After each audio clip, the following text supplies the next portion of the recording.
actually back. Oh, I don't know how long I've been falling for. Oh. What time is it? Oh man, it's really already October.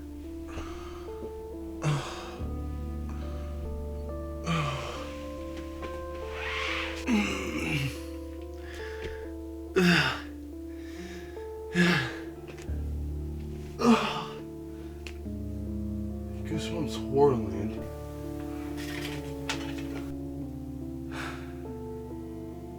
I guess it's Halloween. Woo! Oh. Goosebumps! Yeah, who remembers these books? They were always such a great read back in elementary school, with books like Attack of the Jack-o'-lanterns, Don't Look Under the Bed, The Mask, Don't Go Into the Basement, Bad Hair Day. Like, there were so many different books in the Goosebumps series that you were never left without some chilling book to get into. Like, my absolute favorite is Attack of the Jack-o'-lanterns. There was always such a mysterious and eerie atmosphere to these books that R.L Stine wants you to get invested into. He does such a great job to drag the kids into these worlds, and they don't last too long either, making them very easily accessible for kids to jump into and enjoy. That's something that R.L Stine perfected, but I don't think he's done anything quite as good as he did with the book Horrorland. Goosebumps Horrorland. You know, this was actually a book that I read quite a bit when I was in elementary school. I was just so fascinated by the idea of an amusement park that you would enter and not be able to leave, that had these weird and mysterious rides that you didn't know exactly the outcome of which would happen from them. You know, and that's something that I just find interesting. Imagine going to an amusement park and you go down like a slide and you don't know if you're going to actually come out on the other end. You don't know if you're going to be coming down and landing. It's such a off-putting thought. It's such a weird idea. And that was why when I heard that there was a Goosebumps Horrorland game, I knew I had to get it. This sticker right here was from when I bought it back at GameStop. And it was just a simple minigame compilation. You know, like, it sounds weird to say that, but, you know, it really was just that. And it makes sense, you know, it's an amusement park. An amusement park has many different rides and attractions. So, it's probably the best route they could have went with Goosebumps. But, you know, for some reason, I thought there could have been more. The story in the book is just so intriguing. There is so much more going on. And yes, there is a story in the game, but I remember it not being significant enough to divert my attention from just the raw gameplay. And that is such a weird thing to have with a game. When you have a story, that's typically something that kind of sticks. You know, you think about it, and here it just doesn't work. So I want to go back to this game and explore why it didn't exactly work, why the story didn't resonate with me, why it didn't stick. And you know, in order to do that, I kind of need to, you know, have, you know, my controllers and, you know, yeah,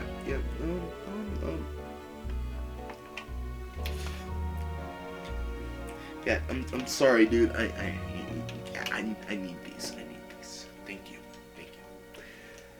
And, you know, here's what scares me. I don't remember there being motion controls, but I played this so long ago that it could be this for all the games. And that scares me, because the Wii was the powerhouse of motion controls, being a big elaborate gimmick in every game that it's in almost. There's some clever uses and some minor uses, but there's so many games that are like, you know what? We like going to the rodeo. Oh, shit.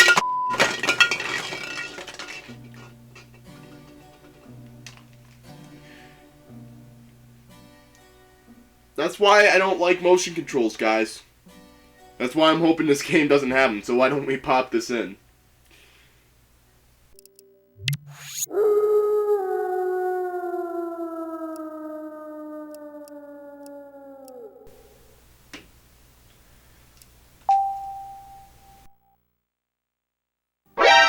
Ooh, kid, please, back up, Jesus. This game is starting off amazingly well so far, with Monster House Kid over here looking like he just got his photo done and he was 100% not ready. It doesn't matter, so let's just get the gist of the story here. A horror, as they're called, delivers his ticket to Horrorland for this kid, and okay, he just rips it right up, and hey, look, it falls right back into his head. It rematerializes, like, and he's just acting like nothing strange is off here. Like, this is normal. Then his friend Nate arrives, and we head off to Horrorland. Upon arriving, we get to take control of our character for the first time. It is fine enough for what it needs to do. Not like we're going to do anything complex, as this game is primarily a mini-game compilation. Like, it's an amusement park. What else would you expect? You start off with a few of these coins here. These are your currency to ride most of the rides in the park. There are a good variety of these rides to play on, like Bumper Cars, which contains the Death Waggles. Oh, cool, yeah, we give it to Actually, the controls here make quite a bit of sense and are decently responsive, surprisingly enough. You tilt the Wii Remote left and right to turn, press 1 and 2 to move forward and backwards respectively, and then move the Wii Remote forward to actually ram into other carts.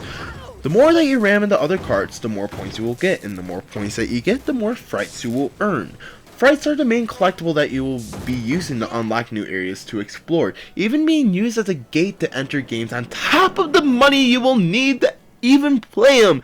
And this is really annoying because the price to play some of these mini games is really quite high. So if you end up losing all your money or wasting it on other stuff, then you're out of luck. You're gonna have to start looking in garbage cans, trees, and whatever heck else you can think of. It's really annoying. These coins are also used to buy stuff, like the Goosebumps cards here. This is actually pretty cool, even though I hardly got any. They give a nice picture of the monster and a neat little description on the back. It is a nice little extra to go for. Gives a little incentive to actually explore and talk to people, which is quite frustrating to do. You think you would just walk up to a person and press A, right? You know, like any other game. But no, you literally have to point at the person when you're next to them in order to even get the prompt to talk to them. Like, does that make any sense? Like, why? I'm by the person, let me talk to them. Do I literally have to point at them? Why do I have to do that? It's so frustrating. And it's just so annoying how much that they try to use the gimmicks of the Wii here. Like, I mentioned before, there is a good bunch of mini games, and all of them use the Wii Remote in different ways. Because why not? It's the Wii! The Wii is known for the motion and pointing gimmicks, so why not? It is so annoying. A lot of them are definitely not good. Like, look here. See me throwing the ball all the way up there? Yeah, that's with a swing like this.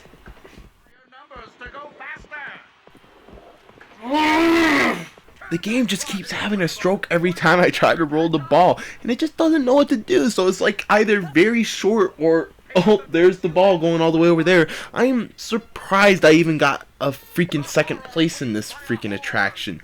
Then you get to this weird point and click game with Monster Mash, where you point and then flick the remote forward. Like, why couldn't this have been just a simple point and aim situation? Like, point at the monster and then press A. Like, did they really need us to do this? Because all it is making me want to do is chuck the Wii Remote at the TV. Then we get to Dead Ringer, which... Oh, I just warmed up for this! I am so ready for this! 10!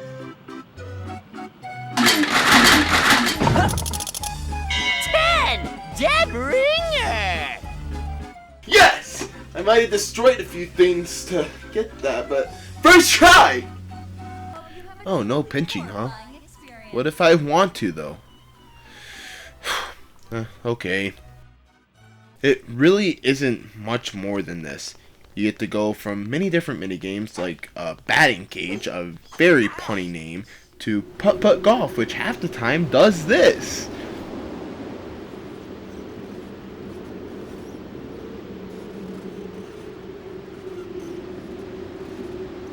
And it even repeats some games, like the Wheel of Misfortune, then the Web Wheel. Like, why? It's the exact same even. Like the numbers are even in the same exact spots. And it costs more to play the web version. Like, why? This is so dumb. This is really stupid.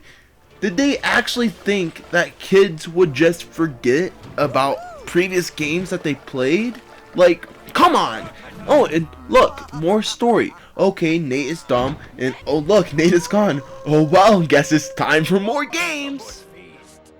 Oh yeah, no, cool. Yeah, he'll totally be alright. Yeah, it's not like he could have died or something. Not like he just disappeared or something. You know, he's totally fine. You know, it's not like this is something that most human beings would be concerned about. You know, he's totally alright. Because, you know, that putt-putt golf course over there is really catching my attention. He's alright. He's fine. As I mentioned before, frights here are actually sort of used like the stars from Mario. They block you off from being able to enter certain areas and even rides. And this roller coaster here, cleverly named the roller coaster, is the first case of this. You aren't able to ride this ride until you've snagged 20 of these frights. It's not too difficult of an achievement to achieve, as most of the mini games are thankfully not too difficult aside from the controls. And oh look, the little girl is stuck on the ride and the horrors don't care. Time to be a brave little boy and rescue her from riding the ride. How does this even work? Like, literally. You ride the ride, it gets to the end and you both get off.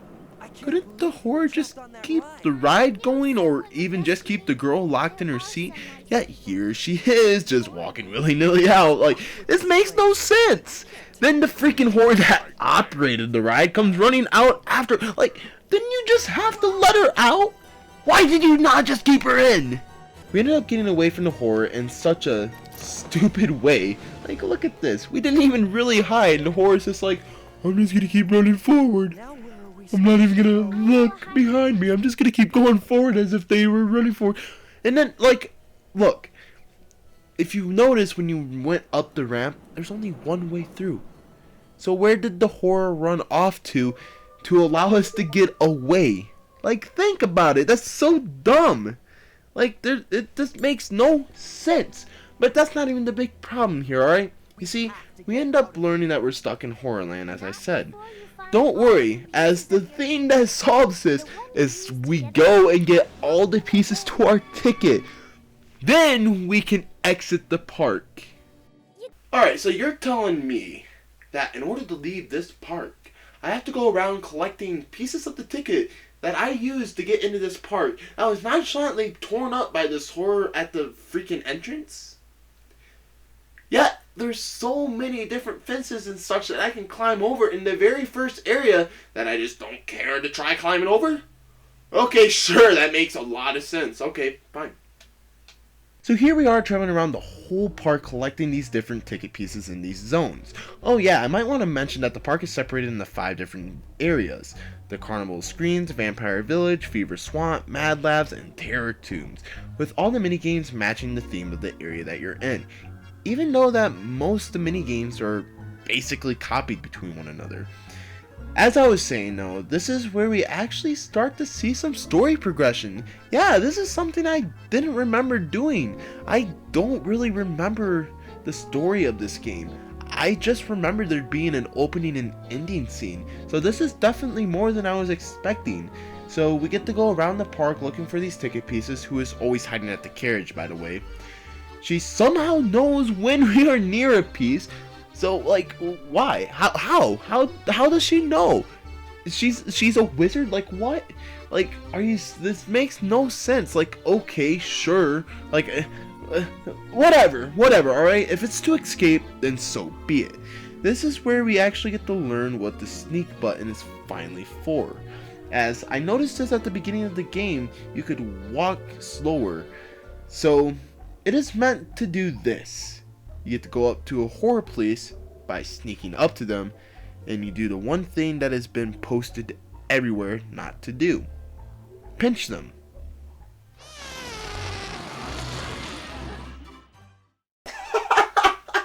you can't be serious, right? They just deflate like a balloon? Like,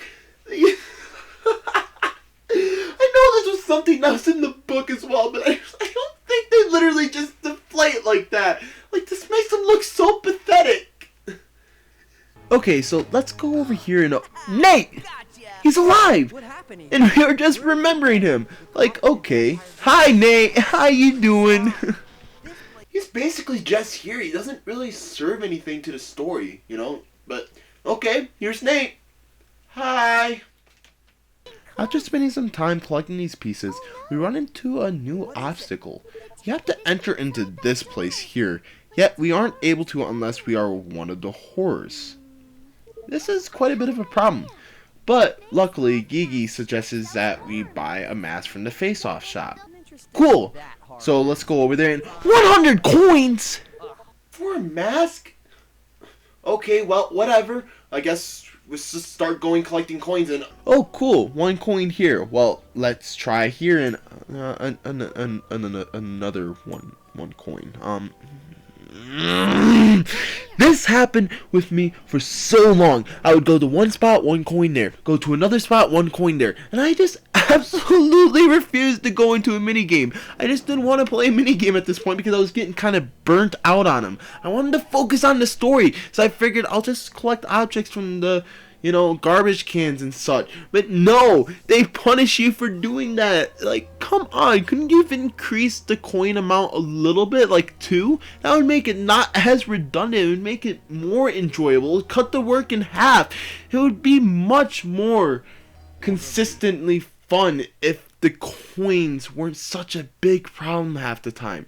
That's where there is such a big issue, is that the coins take so much to get sometimes unless you play certain minigames like the Wheel of Misfortune, where you get 10 coins every time you land on the coin spot, and it takes you about 2 minutes per time to actually play the minigame, and it costs you 5, mind you, so you're getting 25 every time, which is a decent amount. I just didn't want to go all the way back to the Carnival of Screams.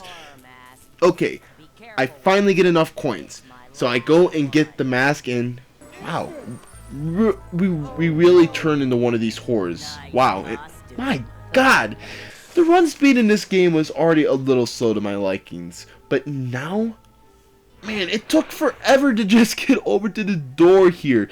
Then it took maybe another 10 minutes in this small area looking for the dang ticket. Okay, we get the ticket and look, it is Horrifico. Horrifico has had a presence since the beginning of the game actually, as you can see him here in the beginning area, Carnival Screams. Kinda neat. He is the owner of this place, as you can see. Well, I personally don't like him much, so come on kid, let's get going. Let's just spray that right into his face and run out of this place. And now it's back to the minigames, you know, just more pointing and flicking and wiggling and going all berserk, and just to have a horrible time. Let's work on getting more frights and gaining coins, and yeah, I'm gonna head back to Fever Swamp here in the Great Gargantua. Oh yeah, and this was actually something that was teased very early on in the game. And it's really cool to see that they stuck through with it. You know, it makes you wonder what this Gargantua really is. Like, what was it that was in this area? It's pretty cool. But, you know, it's not a good sign that it's out. You know, like, there's a bunch of kids here that could get killed. And Horrifico just doesn't seem to care. So, you know what? I don't care either. Let's just continue. So after taking some time to explore the park a little bit more, getting more coins, getting more frights, getting more frustrated, they're getting absolutely freaking ticked off. I couldn't do it. I could not do it. I was just getting so bored, so frustrated, that I wanted to chuck my Wii remote right into the wall. Like, the mini games just do not control well. Some of them are okay, like the very beginning, the first game I played, the bumper car game, that was actually pretty solid. It controlled well. It wasn't frustrating to play. It made sense and was responsive, but everything else is not. Like, it is just not fun. It's boring and then frustrating. It's not an in-between. You're either being bored to death or you're being frustrated to death. And that goes right in hand with the freaking last ride in this park, which is called Certain Death. Which, by the way, I didn't get to in my run. I could not do it. I did not want to stomach through more of these mini games. I was that freaking ticked off at the game. So I'm gonna be pulling some footage from IGN here. I don't like doing this, but I played the game before. I completed the game before. I know what the ending is. I know what this last mini game is like. I know exactly what it is. I completed it on the DS version when I was younger, because for some reason I had both. I don't know why. I just really loved the game for some reason. So here's what the game is. Remember that Calamity Canyon game I showed you earlier? That is exactly what this is, except that it's more intriguing, more interesting, and more difficult. Yeah, it makes it much more fast-paced, adds a couple different gimmicks that happen throughout the ride, like this mummy here that gets onto your cart, and it's just actively keeping your attention more ready. Like, you have to be prepared to put your arms up, you have to be prepared to tilt the Wii remote, and that's where the problem occurs with this game. You see, like I said, the motion controls just do not work with this game. If you're playing this on the PS2 version where you can just push the analog stick over, this is actually a pretty good ride. It's a pretty good mini game. But on the Wii, where tilting the remote may not even make you tilt, or you're just holding the Wii remote flat and it tilts on its own, like, it's frustrating. I could not do it on the Wii. I did it on the DS version. I legitimately went as a kid. For some reason, I went onto the DS version and just I re-completed the game there. I don't know why. I don't know why I was that invested into this game when it's an absolute piece of crap. But I just was. And I ended up defeating it. You know, I ended up getting a gold, which is what you have to get in order to get that last piece of the ticket. That last piece, and then saving the girl. And this is where the end comes into play. So you remember how I was talking about the Great Gargantua and how it's probably not a good idea that it's out on the loose. Well, Horrifically was right. Everything in Horrorland is not as it seems, because this little girl, oh, look at that. There's the Great Gargantua. And oh, yeah, also I want to mention real quick, there's Nate right there in the wall. This dude walked through the ride. He wasn't on the ride. He walked through it. He walked right through the ride. Like, Nate, what are you? Are you like her? Are you someone like her? Are you a monster? Are you a big old monster that I need to worry about? Because how are you here right now? Like, oh man. And then it just ends. It ends. Like, you know, the Great Gargantua just says, I want to make the world my Horrorland, and it just ends. It just ends. That's the end of the game. And I'm glad it's the end of the game, because this game sucks. There really was a lot more going on with this game than I thought there was going to be. There was definitely more of an attempt at a story than I remembered, and definitely a lot more mini-games. But does this make the game any good? No. The game is horribly voice acted, with a lot of the mini-games here being very bad because of the motion controls gimmicks put onto them. And just the story that's here is very lackluster at best. Like, it's just not a game I want to play. It is truly a Horrorland. It is a horrible experience. And if you're going to decide to play this game, avoid the Wii version. Go pick up the PS2 or DS versions, as the PS2 version will just be using standard controls, and the DS gimmicks are not as bad as the Wii versions. Which, you know, I guess those are plus, but I just wouldn't play the game at all. Like, I could have spent my Halloween so much better, but instead I decided to play this game, and that's such a shame, because as you can tell, Halloween's coming to an end. You know, all the goose and ghouls are going to their graves to lay to rest, and the demons' satanic rituals are all being laid aside. It's another year that we have to wait to have Halloween. So I hope you guys make the best of it, get some treats, have a good time, and you know, just make the overall best of it. And with me, how did I even get here?